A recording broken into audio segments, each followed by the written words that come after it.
Voilà,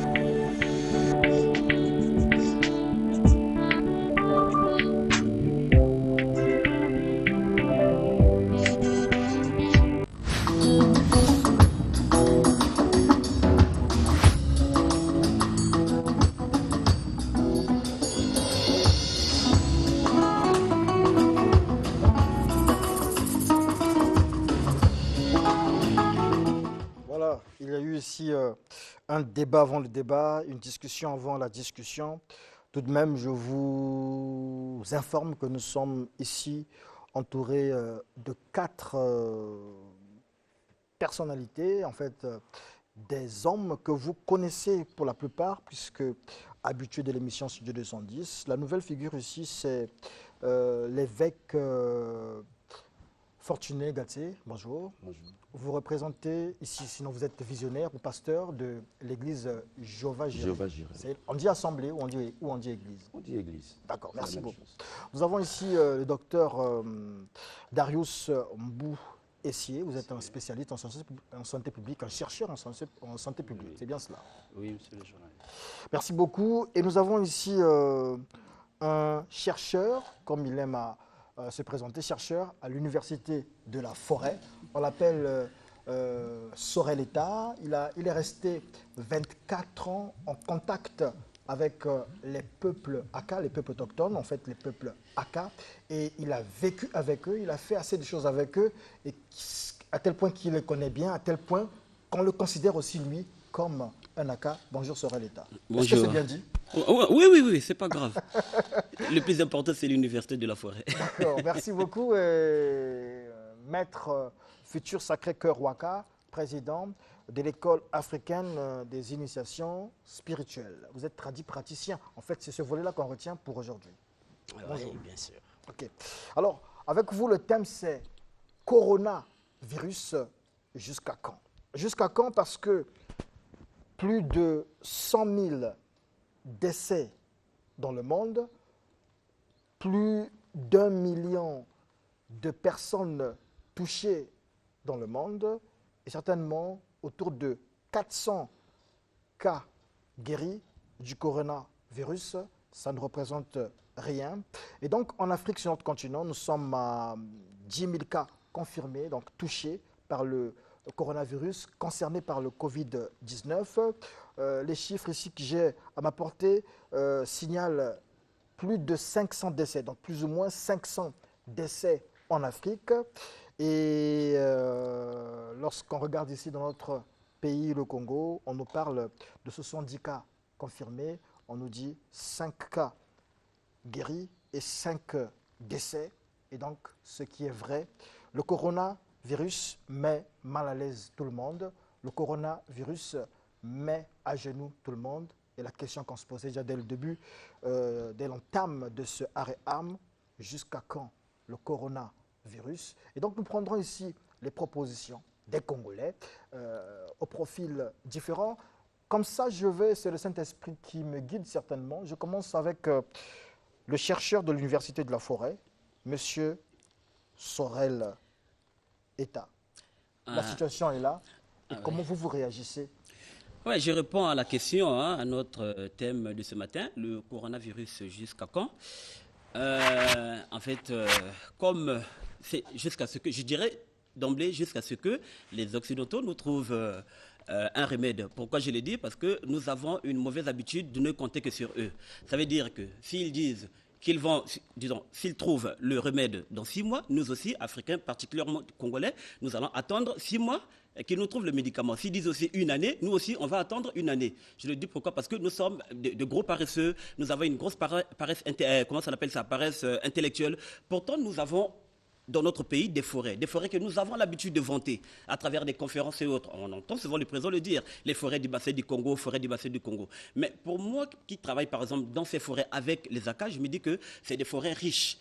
Et là-bas, on peut trouver beaucoup de choses parce que la majorité des médicaments que nous trouvons dans nos pharmacies modernes, pour origine, c'est-à-dire les plantes. Voilà. Donc je me dis que nous sommes un ensemble de possibles, nous sommes capables et en somme, nous reconnaissons que ce sont les populations autochtones qui sont les maîtres de cet environnement, les maîtres de la forêt. D'accord. Pourquoi n'allons-nous pas Pourquoi n'allons pas pourquoi n'allons-nous pas les voir pour leur soumettre les problèmes, leur présenter la maladie, parce qu'ils ne connaissent pas cette maladie. C'est entendu. Et, parenthèse quand même, le peuple Aka, lesquels en fait, c'est qui est Aka? Les Aka, en fait, vous savez que dans notre pays, on a plusieurs groupes autochtones que nous appelons autrefois des pygmées. On a les Babongo sud du pays, par exemple, dans la Likwala, on a les Benzele, les Aka.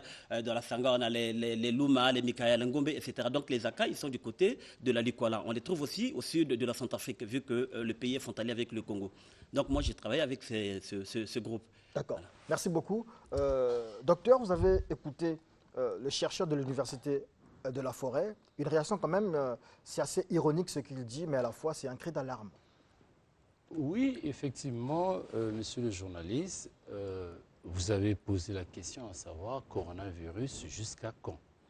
Je ne vais pas d'abord entrer dans, n'est-ce pas, les méandres de ce débat occidentaux contre traditionnalistes. Ce que nous devons tous retenir, c'est que le coronavirus, le Covid-19, est une maladie contagieuse et qui se transmet de personne à personne par contact direct, par souillure à travers les gouttelettes qui sortent de nos bouches quand nous parlons. Donc, mesures barrières, nous avons aussi le devoir de relayer tous les efforts qui sont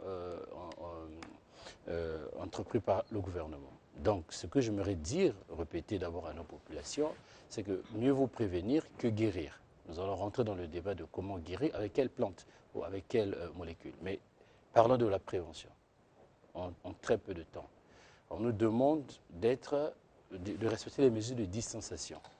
Rester à plus d'un mètre d'une personne dont on ne connaît pas le statut sérologique. D'ailleurs, on ne connaît le statut sérologique de personne concernant cette maladie, n'est-ce pas? Et il faut se laver les mains régulièrement. Éternuer dans le pli du coude ou utiliser un mouchoir et le jeter après.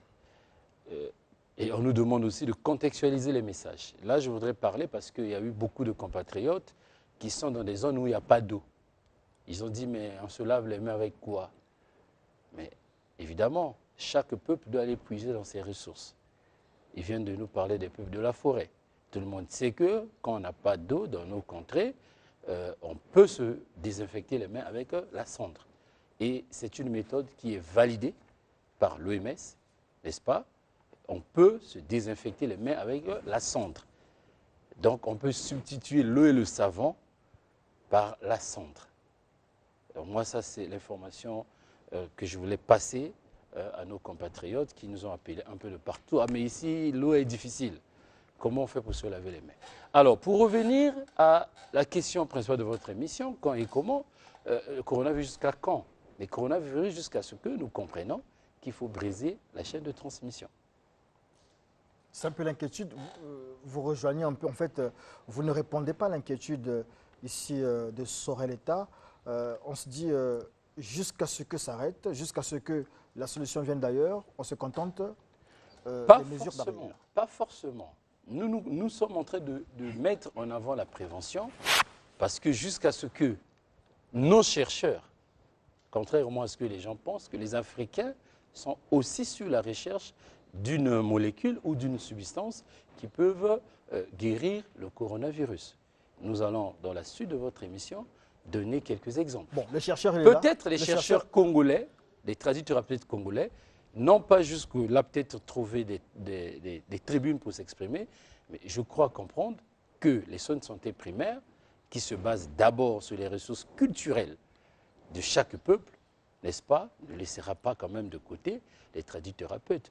Dans le collège des experts, il y a des pharmacologues qui ont même mené des travaux de recherche dans ce pays, qui ont dirigé des thèses de doctorat sur les vertus de nos plantes médicinales. Le seul pharmacologue que nous avons, je pense, dans ce comité-là, c'est le professeur Abena. Mais il n'est pas seul, il est professeur d'université. Il a certainement derrière lui beaucoup de ses disciples qui vont participer. Réaction, Maître Ouaka. Oui, merci beaucoup.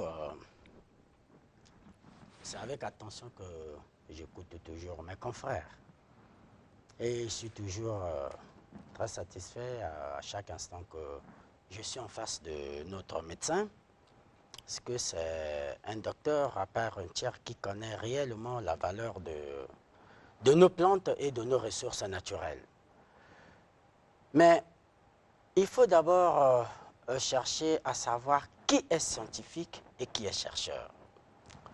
Parce que le commun des mortels, lorsqu'on parle d'un scientifique, on a toujours pensé que c'est quelqu'un qui soit passé par une université, du moins assermenté, c'est quelqu'un qui a un doctorat, sinon un master, sinon un professorat ou une agrégation dans un domaine universitaire. Mais à mon humble avis, je pense que nous, les tradis praticiens, sommes aussi des scientifiques. Nous, les tradis praticiens, sommes aussi des chercheurs. La fois passée, sur ce même tableau, vous nous avez demandé d'avoir des bulletins de renseignements et autres. Mais on vous avait dit, vous avez peut-être affaire à certaines personnes qui ne connaissent ni lire ni écrire. Mais nous, ce que nous avions besoin, c'est peut-être d'être associés, c'est de nous laisser les portes ouvertes. On n'a pas peut-être besoin de vos moyens, on n'a pas besoin que l'université ou quoi que ce soit. Non, quelqu'un paye son taxi, il a une écorce, il l'amène dans un laboratoire, on lui laisse la porte ouverte, il expérimente. Si ça ne donne rien, il jette, il ramène une autre écorce. Si ça peut donner quelque chose, les scientifiques assermentés pourront toutefois nous orienter qu'au lieu de donner telle écorce pour telle maladie, peut-être que l'écorce soignerait également d'autres maladies. Mais jusqu'à quand? Jusqu'à ce que vous, les scientifiques, vous nous trouvez une molécule. Mais la molécule, c'est quoi? Si ce n'est pas un principe actif qui est prélevé d'une écorce ou d'un arbre. Mais vous aviez étudié du côté médicinal, du côté du blanc, du côté occidental. Pendant que vous êtes en train de chercher à mettre en œuvre, nous, les tradis praticiens, nous avons déjà ce que nous utilisons d'habitude. Ce que nous avions déjà une expérience. Aujourd'hui, si quelqu'un a la diarrhée et tout, je peux dire, on rentre dans la savane, prenez ça, mangez. C'est plus que la tétra. Avant 45 minutes, la diarrhée va s'arrêter. Mais ce molécule-là, on ne peut pas faire un autre tétra. La tétra aussi, c'est une invention congolaise, en fait. C'est une invention congolaise. C'est un tradit praticien associé avec, je ne sais pas, son fils ou son parent ou qui. On a des molécules ici, on a des plantes. Pensez-vous un seul instant que vous et nous, on s'asseye dans un laboratoire, que nous apportons tout ce que nous avons comme ressources naturelles et qu'on passe à côté d'une molécule qui peut s'apparenter à la, je sais pas, à la chloroquine ou à quoi. Non. Au lieu même de la chloroquine, on peut avoir notre... Nous, ce n'est pas comme venait de dire notre frère qu'on pense que bon, on attend le blanc, on attend le blanc. Le blanc lui-même, il cherche, mais il va chercher où? C'est à partir de tout ce qu'il y a ici. Mais nous qui en avions ici, essayez un peu de nous associer, on va apporter. Si ça donne quelque chose, c'est bon. Si ça donne serait l'État complément par rapport à ce que... Oui, déjà quand il parle de la science là, c'est la remarque là, je l'ai fait aussi, j'ai fait ça aussi à ceux qui ont étudié dans les grandes universités. Je dis, quand je parle de l'université de la forêt, les gens pensent que c'est la blague. Je parle université de la forêt, école de la forêt. En fait, souvent, quand je parle de l'école de la forêt, c'est quoi? C'est une pédagogie mise en place par les peuples premiers pour transmettre des connaissances et savoir-faire à leur descendance. Tu vois, la différence entre cette école et l'école occidentale se situe juste du côté de l'écriture et de la lecture, des méthodes d'apprentissage. Mais sinon, dans la forêt, c'est un carrefour de beaucoup de sciences.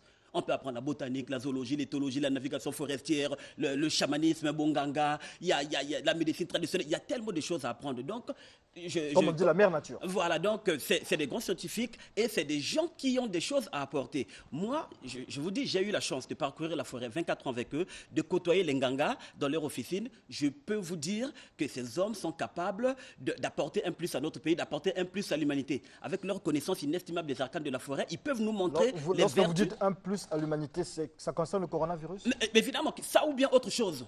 Au-delà du coronavirus, il y a autre chose. Parce que la vie ne va pas s'arrêter avec le corona. Moi, c'est qu'on meurt. Ce que vous dites, c'est qu'on ne prend pas en compte leur capacité, leurs compétences. Non, on ne prend pas en compte. Et moi, je suis plus étonné. Vous voyez, aujourd'hui, on respecte plus ce que font les étrangers. Une fois, je m'étais retrouvé dans la forêt avec un de mes proches Aka. Il m'a dit, nous, on avait parcouru la forêt avec un Chinois. On a rempli ses valises d'écorces, des plantes, etc. C'est ce que ces gars font. Moi, je vais souvent au nord du pays. Entre nous, chercheurs, on se retrouve là-bas. Et quand ils arrivent à repérer, à identifier certaines plantes, ils ramènent chez eux. Quand ils créent, par exemple, des molécules ou autres, ils ne disent pas que ces plantes, ils les ont prises chez nous. Ça devient leur propriété. Donc, nous avons une richesse chez nous. Pourquoi nous regardons toujours ailleurs? Moi, je pense que pour ce qui concerne le corona, moi j'ai fait un petit exercice. J'ai appelé le Nganga, hein, le chaman, qui sont aussi des thérapeutes, parce que en passant, Le Nganga Aka. un Ganga Aka, hein, qui sont des thérapeutes, parce que souvent les pasteurs, tout à l'heure, ils vont prendre la parole, ce sont eux qui diabolisent souvent ces hommes. Pourtant, c'est des gens imbus de connaissances. Vous voyez, si vous parcourez le Congo, il y a certaines localités où vous n'allez même pas trouver un infirmier, où vous n'allez même pas trouver un petit centre médical. Et les thérapeutes, ce sont les Nganga là. Ce sont eux qui soignent. Donc, ce sont des gens qui ont des connaissances. Donc, j'ai fait cet exercice avec un Nganga qui est proche de moi. Nous sommes partis par rapport aux différents symptômes du coronavirus. Je l'ai dit, mais quand il y a par exemple un écoulement nasal, à votre niveau, comment est-ce que vous les traitez? Il m'a donné le nom de l'écorce qui font recours. J'ai dit, quand il y a un problème respiratoire, vous avez des difficultés respiratoires, vous faites quoi? Il m'a donné le nom de l'essence. Bon, quand il y a un problème de fièvre, tu fais quoi? Il y a ceci. Quand il y a un problème de mal de gorge, tu fais quoi? Et d'emblée, je me suis dit, mais nous aussi pouvons essayer. L'homme est un ensemble de possibles, nous pouvons essayer. Même quand certaines personnes essaient de critiquer le rituel de purification par sidation, c'est ce que nous appelons Tchoko, et ils appellent Mofulu.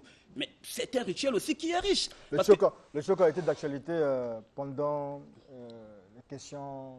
Oui, pour ne pas monopoliser la parole, Diaz, j'ai suivi le Premier ministre quand il en a parlé, et je peux vous dire que ce rituel, il est un peu planétaire. Hein. Beaucoup de peuples du monde... Ce qu'on appelle le sauna et tout ça. Voilà, mais en Europe, par exemple, quand ils le font, ils utilisent des pierres, ils rentrent sous une tente, après des pierres qu'ils brûlent. Ce qui est bon, c'est ce qui vient de loin. Voilà, c'est ça le problème. Alors, pasteur, je vous ai laissé à dessein comme ça. Écoutez tout le monde. Comment vous réagissez après avoir écouté tout ça? D'abord, bonjour à tous nos téléspectateurs et bonjour à mes frères qui sont sur le plateau. Bonjour à vous, Diaz. Merci. Je viens d'écouter avec beaucoup d'attention chacune des interventions. Et tout à l'heure, mon frère, qui est aussi un chercheur, a voulu comme jeter la pierre sur les pasteurs. Déjà, ce qu'il faut retenir, c'est que la foi en Dieu, en Christ, n'est pas contre la science. Dans nos églises, on n'a pas que des pasteurs et des diacres, nous avons aussi des intellectuels. Étant donné que tout le monde est créature de Dieu, tout le monde ne peut pas être pasteur. Il y a ceux-là que Dieu a donné la force, la capacité, l'intelligence d'étudier, d'apprendre certaines choses pour apporter à l'humanité. Ça, c'est ce qu'il faut retenir de un. Donc, quand on dit que les pasteurs diabolisent les gens qui sont dans la science, c'est faux. Seulement, ce que nous, l'Église, nous essayons de relever un peu cet équivoque, de mettre un peu l'accent, l'emphase, sur le fait que la plupart des gens qui font des recherches, pour la plupart, associent avec les sciences ésotériques. C'est alors là où nous mettons... Qu'est-ce que vous appelez sciences ésotériques? Bon, ce sont des pratiques occultes. Voilà. Parce La magie, qu'aujourd'hui, la sorcellerie, parce que les gens pensent qu'avec l'intelligence, on ne peut pas faire quelque chose. Voyez-vous? On peut vous donner quelques exemples. Dans la Bible, par exemple, on nous parle d'un prophète. C'est un homme de Dieu, de grande facture. Et dans les livres prophétiques, on les classe parmi les prophètes majeurs. Les grands prophètes. Grands par rapport au volume du livre, pas par rapport à ce qu'il soit grand plus que les autres prophètes, c'est le prophète Isaïe. Isaïe, il a rencontré un problème dans son parcours ministériel. C'était un roi qui s'appelait le roi Ézéchias. Pour ceux qui veulent avoir la référence dans 2 Rois chapitre 20. Alors ce roi-là était malade, et quand il était malade, il n'était pas guéri par la prière. La Bible nous renseigne que Ésaïe a dit, prenez une masse de figues, faites la pâte, appliquez sur le malade, et le malade était guéri. Ce n'était pas la prière. Donc c'est pour dire qu'au-delà de ce que nous pouvons parler de la science, la foi est là, mais elle ne contredit pas la science quand elle est faite dans les bonnes normes. C'est ce qu'il faut comprendre. Donc, ça ne sert pas de diaboliser les pasteurs, parce qu'il y a des pasteurs, certains, quand ils parlent, ils ne tiennent pas compte, parce que le débat ici est à la fois intellectuel, est à la fois scientifique, est à la fois ecclésial. Donc, il faut savoir mettre la somme de tout ça pour essayer de tirer quelle est la bonne réponse qu'il faut trouver et puis donner à la population. D'accord, ok. Le regard scientifique, ici, c'est celui... tous les regards ici sont scientifiques, en fait, mais je m'apprésente ici, c'est celui du chercheur, du docteur Darius Mboessier. Oui, monsieur le journaliste, vous savez, l'homme, c'est parfois un contenant. Et le contenu de l'homme, ça vient tout droit, n'est-ce pas, de sa communauté, de sa société. Un chercheur en santé africain ne peut pas avoir le même raisonnement ou la même perception des choses qu'un chercheur en santé français, n'est-ce pas? Qu'est-ce que je veux dire par là?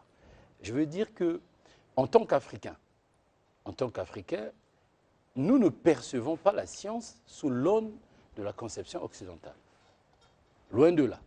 Parce que quand j'ai entendu mon co-débatteur de tout à l'heure, il semble créer un clivage entre nous, les chercheurs de la médecine moderne, et ceux de la médecine traditionnelle. Non, c'est faux.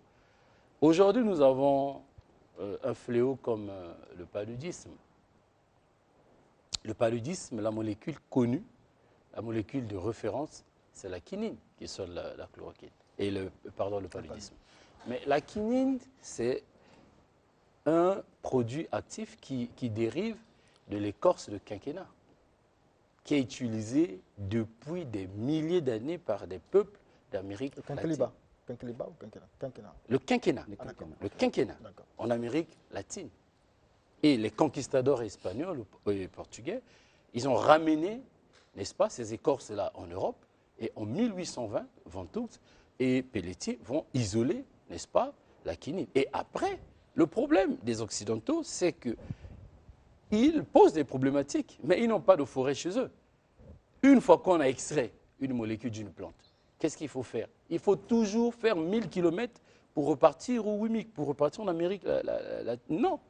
En ce moment-là, ils essaient de copier cette molécule, de faire des molécules de synthèse. Donc j'adhère à la thèse que la majorité de nos médicaments viennent de nos forêts. À côté de cette écorce de quinquina, mais nous en Afrique ici, un peu d'histoire. Livingstone est tombé gravement malade. Ce sont les peuples congolais, je dis bien congolais, je ne veux pas dire démocratique ou Brazzaville, qui ont soigné Livingstone. Il a écrit ça dans ses mémoires. On lui a fait boire une décoction qui était amère. Au 2e ou 3e jour du traitement, il dit qu'il transpirait.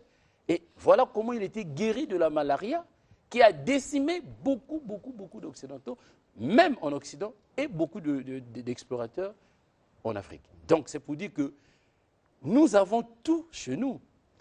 N'ouvrons pas les portes qui sont déjà ouvertes. La médecine traditionnelle est une composante essentielle des soins de santé. C'est reconnu depuis 1978 à la conférence d'Alma-Ata au Kazakhstan. Ça a été redit. C'est reconnu, docteur, c'est reconnu, mais dans l'action, dans les faits, on ne voit pas. C'est peut-être comme ça qu'il faut comprendre la réaction. Mais ce sont les personnes, c'est eux les tradithérapeutes. Les portes sont ouvertes. Dans ce pays, on a vu des tradithérapeutes qui ont promotionné des molécules. Il n'a pas de tétra de M. Ngoubili, si je ne me trompe pas. Qui a bloqué l'élan des tradithérapeutes? C'est ça le problème. Il parle de le quinqueliba chez nous, qui pouvait être l'équivalent du quinquennat là-bas, jusqu'à aujourd'hui, qui a essayé d'emmener l'entrepreneuriat dans le sens que le quinqueliba soit commercialisé. Donc, moi, ce que je suis venu faire ici, c'est de les reconforter, de leur dire que la République a tout prévu. La République a tout prévu. Les tradithérapeutes ont leur place. Où? Quand vous regardez... Ils ont leur place où? Est-ce qu'ils sont au front aussi? Mais ils sont dans le comité d'experts. Maintenant que le... Mais écoutez, le collège expert est mis en place. Certainement, d'ici là, il y aura peut-être des appels à manifestation d'intérêt à leur endroit. Mais il ne doit pas attendre quand les appels... Attention, nous sommes dans un contexte où le pays, où tous les pays sont en guerre. On n'attend pas qu'on t'appelle. Si tu as quelque chose, c'est maintenant qu'il faut se manifester. C'est maintenant qu'il faut se manifester. D'accord, ils vont se manifester. Il y a des chimistes dans le collège. Où est-ce qu'on en est, docteur, avec, en ce qui concerne la recherche? Ce qui est vrai, on voit à la télévision les gels, dans des gels. Aujourd'hui, il y a des Congolais qui fabriquent des masques ou des bavettes, etc. Mais en ce qui concerne la recherche, est-ce qu'on réfléchit à ça? Puisque lorsqu'on regarde, nous voyons avec les réseaux sociaux, en Côte d'Ivoire, là-bas on fabrique des gels hydroalcooliques. On voit en RDC, ça bouge un peu, la communauté scientifique là-bas bouge, mais ici apparemment c'est, entre guillemets, un peu mort. Non, il ne faut pas dire ça, c'est pas mort. La fabrication des gels, ici, il y a des gens qui sont en train de fabriquer des gels. Il y a des gens qui fabriquent des gels. À partir de l'alcool, de la glycérine, les gens sont en train de fabriquer des gels.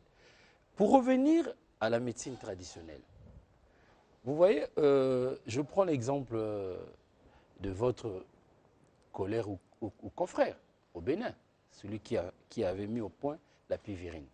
Ouais, Apivirine. Mais aujourd'hui, il a affirmé que son apivirine avait des résultats positifs par rapport aux malades qui ont le coronavirus.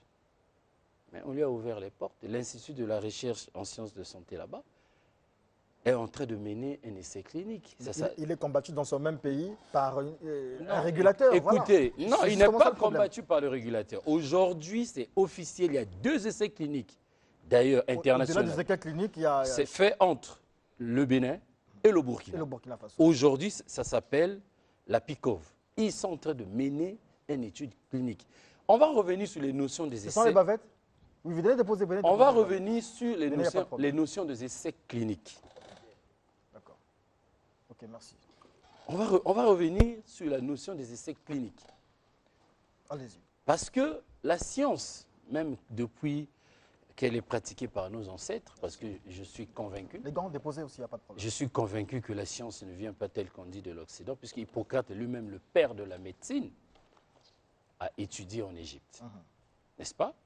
Donc, les principes éthiques sont universels. C'est pour apaiser mon ami le tradithérapeute. Ce que les gens qu'ils appellent scientifiques et modernes décrivent au niveau des tradithérapeutes, c'est parfois ne pas respecter les règles bioéthiques. On en parlera. La procédure, en fait. Quand on veut faire le bien à l'humanité, on doit le faire de bonne foi. On ne doit pas utiliser les humains pour son intérêt personnel. C'est ça ce qu'on appelle les principes. Et partir d'une seule personne qu'on a guérie, arriver à généraliser l'utilisation d'une molécule, ça demande des étapes. C'est juste des précautions. Donc Ça, c'est là ça, où, c'est entendu. c'est là où les Vous avez tradithérapeutes doivent être vous avez encadrés. 10 secondes pour répondre. En ce qui concerne la recherche, où est-ce qu'on en est avec la communauté scientifique au Congo? Mais en ce moment-là, il faut poser la question au collège des experts parce que c'est leur rôle. Il y a certainement des scientifiques, pharmacologues, qui ont Ils sont attendus ce travaillé. dimanche prochain. Je pense que Exactement, j'aurai il faut les le appeler. docteur Nyama, on aura le docteur Elira. Je pense que nous avons aussi appelé le professeur Abena, l'ancien ministre Abena. Mais on verra bien. pharmacologue. Nous allons organiser un plateau avec eux aussi. Oui, Certainement avec également des d'entre vous. tradipraticiens. Oui, vous serez Voilà, là il aussi. faut que Alors, le- pasteur, Voilà. aujourd'hui, on attend l'apport de l'Église.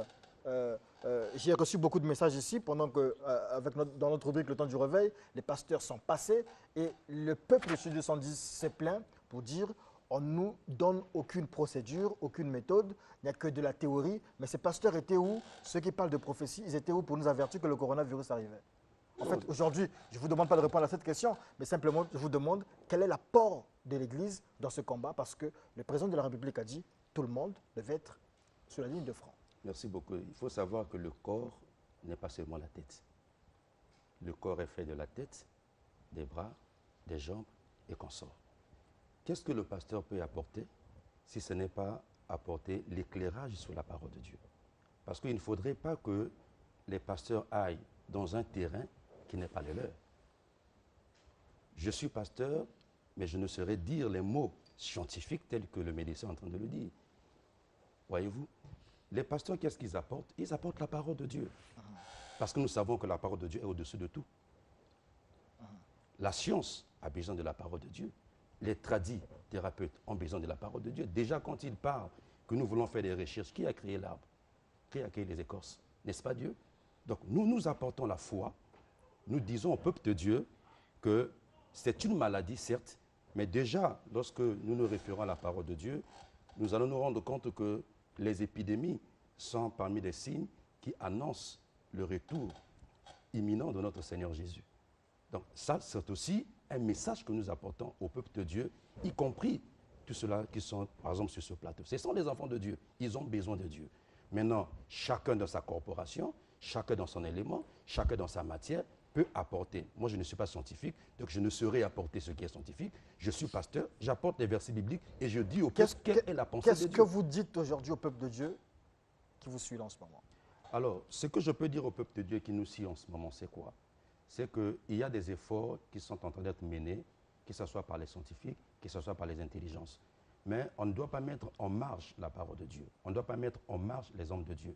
Tout à l'heure, le journaliste a parlé d'un comité des experts. Mais il fallait aussi mettre dans ce comité d'experts les hommes d'église. Parce que là où le médicament ne peut pas apporter la réponse, il a été démontré. Nous qui sommes des pasteurs, nous avons des malades qui viennent de nos églises, ils ont été hospitalisés, ils ont pris tous les médicaments possibles, mais quand ils viennent à l'église avec la prière, le malade est guéri. Donc c'est pour dire que la prière a sa place. Je ne dis pas que la science n'a pas sa place. Chaque domaine a sa place, y compris la prière. Donc il ne faut pas enlever Dieu devant ce combat de coronavirus. La Bible déclare, si le peuple sur qui est invoqué mon nom s'humilie, prie, cherche ma face, je l'écouterai des cieux et je guérirai son pays. Ça, c'est Dieu qui parle. Donc, celui qui a la réponse par excellence, même les intelligences qui sont en train de chercher des molécules, ce qu'il faut faire, c'est Dieu qui donne ces intelligences. D'accord, c'est Dieu qui donne ces intelligences. Maître Ouaka serait l'État. Le peuple, qu'est-ce qui retient de vous? Qu'est-ce que vous avez à dire au peuple? Bon, allez-y, allez-y. Voilà. Nous cherchons du concret actuellement. On a assez écouté des théories. Depuis que la maladie est là, au niveau du Congo, il n'y a que des théories, on parle des gestes barrières, on parle de ceci, pendant que les gens sont en train de mourir, etc. Actuellement, nous avons besoin du concret. Que devons-nous faire? On doit faire quoi? Moi, je propose ceci. Connaissant les autochtones, connaissant les ACA, je peux me permettre de dire qu'ils ont vraiment une parfaite connaissance des vertus des essences. Que devons-nous faire?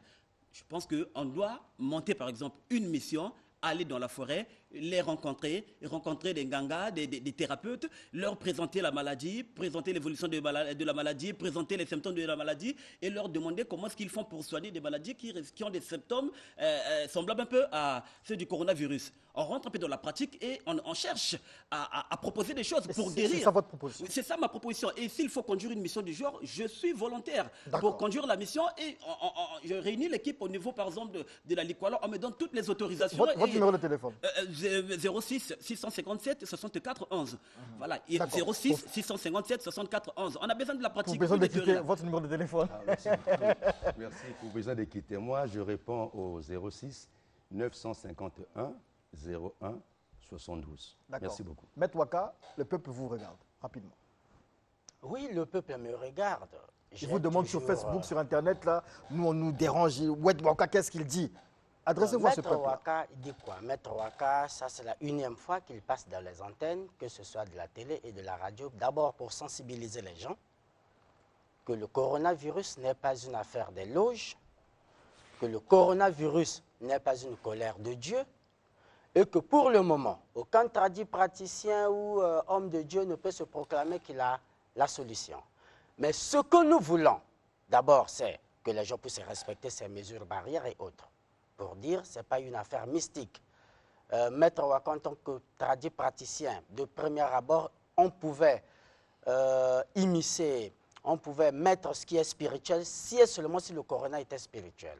Comme il est physique, c'est une affaire scientifique. Et comme Maître Ouaka et tout le reste de la communauté des praticiens sont également des chercheurs, nous déplorons toujours le fait que les barrières sont toujours fermées. Malgré qu'on vient, on parle ici, je suis en contact avec le président Mwanda, notre président des praticiens.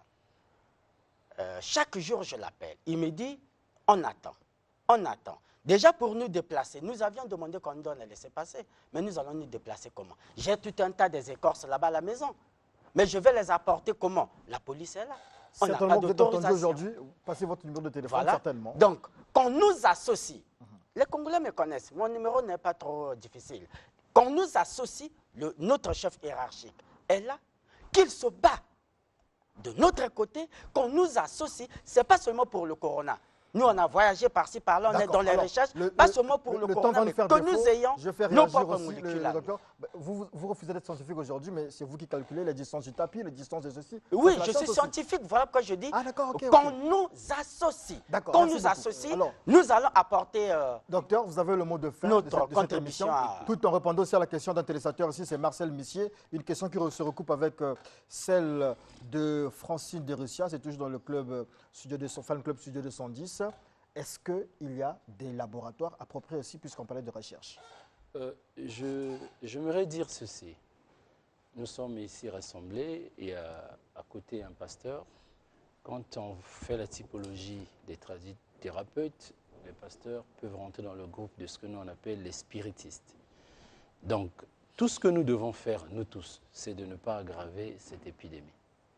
S'il y a un thérapeute qui a une molécule, mais il est mieux que cette molécule soit présentée à la communauté nationale. Le canal par lequel ça peut arriver est le collège des experts. Comment vont-ils se mouvoir pour arriver au collège des experts? Je pense que c'est très simple. Les gens qui sont dans le collège des experts sont des personnes qui sont accessibles. À partir de là, ils peuvent, n'est-ce pas, orienter les pouvoirs publics pour pouvoir vous donner la possibilité de vous mouvoir. Mais déjà, il faut que, au niveau de votre fédération, que je connais organisée, que les choses soient plus ou moins organisées aussi, afin qu'on sache qui viendra pour dire quoi. Mais je continue pour dire ceci.